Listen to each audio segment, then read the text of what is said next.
J'aime trop le power scaling. Imaginer des affrontements impossibles et étudier toutes les capacités d'un personnage, c'est trop bien. En plus, ça peut se faire dans littéralement tous les univers. De Miraculous à Chainsaw Man, du moment que tu as un système de pouvoir cohérent, on peut débattre à l'infini. Et forcément, il y a des univers qui offrent beaucoup plus de liberté que les autres. On pense par exemple à Hunter x Hunter, avec des pouvoirs plus tournés sur la stratégie. Mais sur ce point, le vrai précurseur, et à mon avis le meilleur manga, ça reste JoJo. Parce que le concept de stand met vraiment la stratégie au cœur des combats, ce qui permet de décupler les possibilités. Alors oui, c'est très cool, et on a déjà exploité cette liberté dans pas mal de vidéos, mais aujourd'hui, j'aimerais qu'on élargisse encore ces possibilités en parlant de teamfight. Et oui, dans la plupart des vidéos qu'on peut trouver sur YouTube, on ne parle que de 1v1. Pourtant, dans JoJo, c'est pas les exemples qui manquent, et pour illustrer un peu à quel point c'est intéressant, on se concentre aujourd'hui sur les JoJo Gang. Quoi de mieux pour parler de teamfight que de comparer la puissance des groupes les plus emblématiques qui soient. Évidemment, le groupe parmi les groupes, c'est les Stardust Crusaders. C'est avec eux que, je pense, une bonne partie d'entre vous ont découvert JoJo, mais surtout,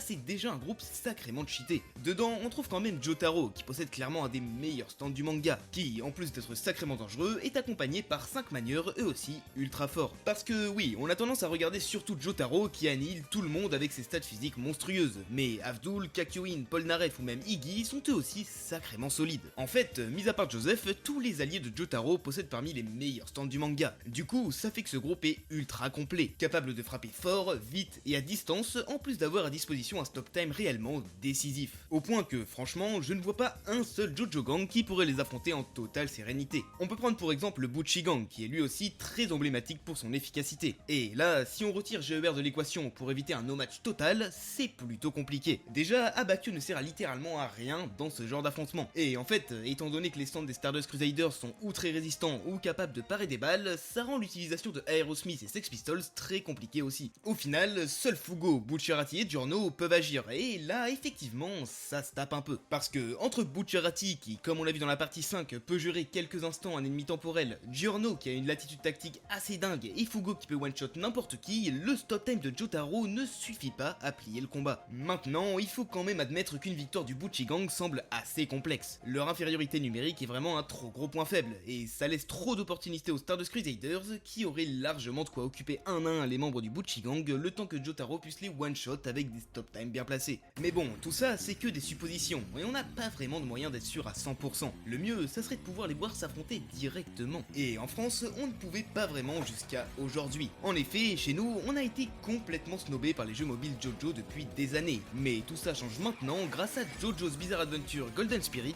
qui sponsorise la vidéo. Ça me fait vraiment plaisir de collaborer avec eux, parce que ça fait des années que j'attends un gacha JoJo. Et là, franchement, j'aurais pas attendu pour rien, parce que le jeu est super propre. On a un jeu full 3D bien stylé et qui nous permet de jouer les persos des parties 1 à 6. Tout ça avec des combats franchement classe et bien dynamiques, ce qui est honnêtement assez rare pour ce genre de jeu. Et surtout, le jeu est très fidèle à l'œuvre de Araki. De l'histoire en passant par les chara-design des persos jusqu'aux capacités des stands, tout y est. Et franchement, vu à quel point le skip time de Diavolo est stylé dans le trailer, j'ai hâte de voir les animations du stop time ou de Bite the Dust. Bref, que ce soit pour les casus qui veulent juste suivre le mode histoire, pour les tryharders comme moi qui vont essayer de maxer leur team le plus vite possible, ou pour n'importe quel fan de JoJo, en fait, le jeu est un essentiel. Si tu veux prendre de l'avance sur tout le monde en arrivant le premier, c'est le moment parce que les inscriptions pour la bêta fermée viennent d'ouvrir. Ça permet de gagner pas mal de récompenses exclusives et les places sont limitées dans le temps, donc faut pas non plus traîner. Personnellement, j'y serai pour maxer mon Echoes le plus vite possible. Bref, le lien de la bêta est en description, merci beaucoup à Golden Spirit pour la confiance et on retourne à notre JoJo Gang. Bon, effectivement, dans ce dernier combat, le Buchi Gang paraît un peu inefficace. Pourtant, sa réputation n'est clairement pas volée, et face à n'importe quel autre JoJo Gang, il devient monstrueux. Déjà, face au groupe de Jolene, le combat serait beaucoup plus favorable aux alliés de Giorno. En grande partie à cause du fait que, à part Weather, personne ne serait un véritable problème en fait. Emporio et Hermès se font détruire beaucoup trop vite par Narancia ou Mista. Et même si effectivement le duo Anna Sweet Jolene peut être assez efficace, le poison de Purple Haze suffirait à les éliminer très rapidement. En somme, ça laisse Weather en solo face au Buchi Gang. Maintenant, ce stand est vraiment compliqué à aborder, parce que son pouvoir c'est contrôler la météo, ce qui, on est d'accord, est extrêmement puissant. Sauf que, de ce qu'on voit dans le manga, Weather s'en sert de manière assez sommaire, ce qui laisse à penser que créer des phénomènes météorologiques majeurs ou trop intenses lui coûte énormément d'énergie ou lui est tout simplement impossible. En tout cas, ici, on va partir de ce principe et se dire qu'il ne peut utiliser que les effets qu'on a déjà vus dans Stone Ocean. Et même comme ça, en fait, c'est sacrément fort, de quoi possiblement un V6 le Buchigang. Déjà, si le combat se déroule dans un lieu clos, il gagne à 100% en retirant l'oxygène de la pièce, étant donné qu'on a vu qu'il peut se créer des masques à oxygène pour survivre. Par contre, dans toute autre situation, le fait est que le groupe de Bucciarati reste très versatile et peut très rapidement submerger Weather. Entre attaque à distance, au corps à corps et fumée capable de le one-shot, je vois franchement assez mal comment il pourrait sortir vainqueur de ce 1v6. Ainsi, le Buchigang l'emporte non sans mal sur le groupe de Jolin. On va continuer de challenger un peu ce Buchigang en voyant ce qu'il vaut face au dernier groupe du premier univers, le Moriogang. Bon, alors vu que Josuke devient pote avec à peu près tous les manieurs de Morio, si on les prend tous en compte, on aura affaire à une armée. Donc ici, on va juste se concentrer sur les manieurs qui constituent le noyau dur du Moriogang. Et même si Morio est souvent catalogué comme une partie avec des stands assez faibles, les manieurs du Moriogang ont quand même des stands sacrément puissants, et surtout avec des capacités tactiques très intéressantes. Je pense notamment à Echoes, que tu sous-estimes sûrement, alors qu'il offre des possibilités quasi infinies à Koichi. Là, en l'occurrence, ce qui va être le plus intéressant, c'est le freeze de son acte 3. Avec, il va pouvoir bloquer Purple Haze, retirant au Buchigang son meilleur atout de létalité. Mais en vrai, même sans Fugo, le Buchigang gère très bien ce combat. Bucciarati peut extrêmement bien se déplacer, en passant dans le sol ou dans les murs, afin d'éviter globalement n'importe quelle attaque de The End, qui est mine de rien assez lent, de quoi clairement 1v1 Okuyasu assez facilement. De son côté, Giorno a nettement le dessus sur le Crazy Diamond de Josuke, parce que oui, t'as peut-être tendance à imaginer Gold Experience comme un stand mid à cause de ses stats physiques très moyennes, mais il faut se rappeler qu'il possède une myriade de capacités ultra pratiques en combat, notamment sa plus efficace face à des stands comme Crazy Diamond, le renvoi de dégâts.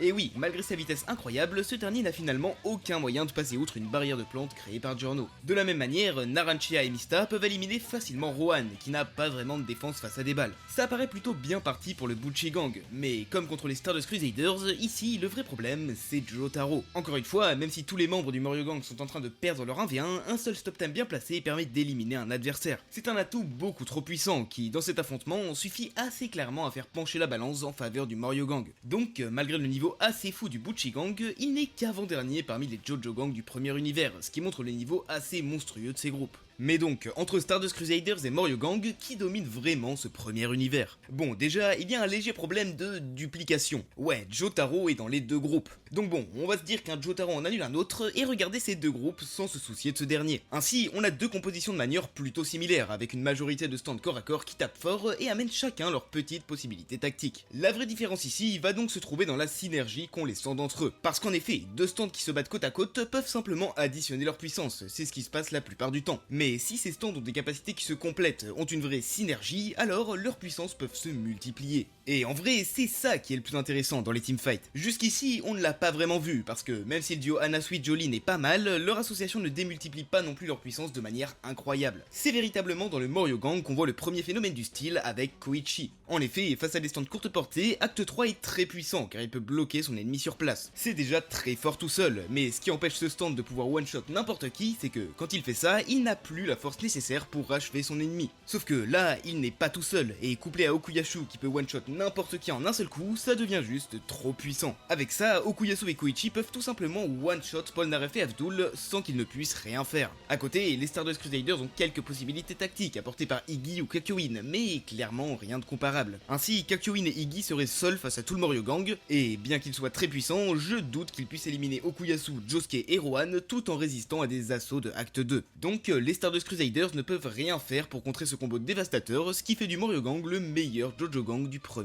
univers. Cependant, il ne gardera peut-être pas sa place bien longtemps, parce que le prochain groupe est un sacré candidat. Un peu comme pour les parties 1 et 2, Steel Ball Run ne nous introduit pas de réel Jojogang. En effet, pour cette 7ème partie, Araki nous a plutôt présenté plein de petits groupes distincts qui visent tous le même objectif, sûrement à cause du format course de la partie. Du coup, notre groupe est juste le duo Jairo-Johnny, et le fait d'être un duo est factuellement un désavantage, mais bon, vu à quel point ils sont puissants, heureusement qu'ils ne sont pas plus nombreux, j'ai envie de dire. Parce que ces personnages maîtrisent tous les deux la rotation infinie, et possèdent par conséquent chacun une puissance divine. Pour autant, est-ce que c'est un no-match? Eh bien, globalement, Koichi, Okuyasu, Rohan ou Josuke se font simplement oblitérer par n'importe quelle attaque de Tusk ou Ballbreaker. Et même si on a effectivement vu qu'un manieur ayant un stop time peut s'en sortir face à un manieur de rotation infinie, là, en 2v1, j'ai du mal à croire que Jotaro ait la moindre chance. Mais bon, Jairo et Johnny sont un peu dans une catégorie à part, au même titre que GER, et et sont globalement invincibles face à quasiment n'importe qui. En revanche, le vrai groupe intéressant du deuxième univers, c'est celui de Morio, enfin le deuxième du coup. Mais bon, finalement, celui-ci non plus n'est pas très rempli, parce que certes, on rencontre beaucoup de personnages au long de la partie, mais aucun ne devient réellement un allié. Il y a toujours une sorte de double jeu ou d'intérêts divergents qui font qu'au final, Josuke ne trouve que deux vrais alliés. Et bon, ses coéquipiers sont assez loin d'être de premier choix. Non mais sérieusement, c'est un véritable miracle que ce groupe ait réussi à vaincre Wonder of You. Et donc finalement, là où le groupe de SBR s'est hissé tout en haut du classement, j'ai bien peur que ce dernier aille bien bas. Parce que on parle souvent de Soft Wet Go Beyond comme d'un stand surpuissant, voire quasiment invincible. Mais la réalité, c'est qu'il n'est utile que dans des cas vraiment très spécifiques. Et dans les faits, ce pouvoir permet juste à Josuke de produire des bulles qui one-shot n'importe qui, certes, mais dont il ne contrôle absolument pas la trajectoire. Maintenant, c'est vrai que Yasuo fait partie de son groupe, et grâce à son Persley Park, elle peut contrôler la trajectoire des bulles de Go Beyond. C'est clairement ça qui sauve le groupe, parce que franchement, à part ce combo assez puissant, c'est le néant. Soft Wet a beau être utile en combat, il n'a clairement pas le niveau pour faire face au stand qu'on a vu plus tôt. Bon, Persley Park, on n'en parle même pas, et Doggy Style, bah c'est un peu un stun free en moins bien quoi. Donc ouais, en combat, ce groupe a vraiment du mal. Il se fait évidemment anéantir par le duo Johnny Jairo, mais aussi par les Stardust Crusaders et le Morio Gang, étant donné que le groupe de Josuke n'a aucun moyen de contrer un stop time. Parce que oui, encore une fois, même en contrôlant la trajectoire, les bulles de Go Beyond ne sont pas si fortes que ça. En fait, c'est juste des projectiles impossibles à parer, mais pour peu que tu aies un minimum de mobilité, tu peux les esquiver. Bref, maintenant, face au Buchi Gang et au groupe de Jolene, il y a un peu match. En effet, bien placés, les bulles de Go Beyond permettent quand même de one-shot n'importe qui, de quoi possiblement décimer tous les ennemis avant qu'ils ne mettent la main sur Yasuo ou Josuke. Cela dit, encore une fois, le poids du nombre va être trop important. Franchement, il n'y a quasiment aucune chance que Yasuo et Josuke puissent éliminer 6 manieurs très puissants sans se faire attraper par au moins l'un d'eux. En plus de quoi, comme on vient de le dire, Jolene, Hanasui ou Bucciarati peuvent se mouvoir assez vite pour éviter les bulles une fois qu'ils se rendent compte que leurs alliés sont en train de se faire toucher par ces dernières. Ce qui fait de ce groupe le moins puissant de tous. Finalement, ce classement permet vraiment de se rendre compte de l'état d'esprit d'Araki vis-à-vis des combats. Il ne place clairement pas la puissance brute au cœur de ces derniers, au profit de la stratégie et de l'intelligence. Pour preuve, c'est ici le groupe le moins puissant, celui qui perd de très loin face à tous les autres, qui a pourtant éliminé l'ennemi le plus puissant vu dans JoJo.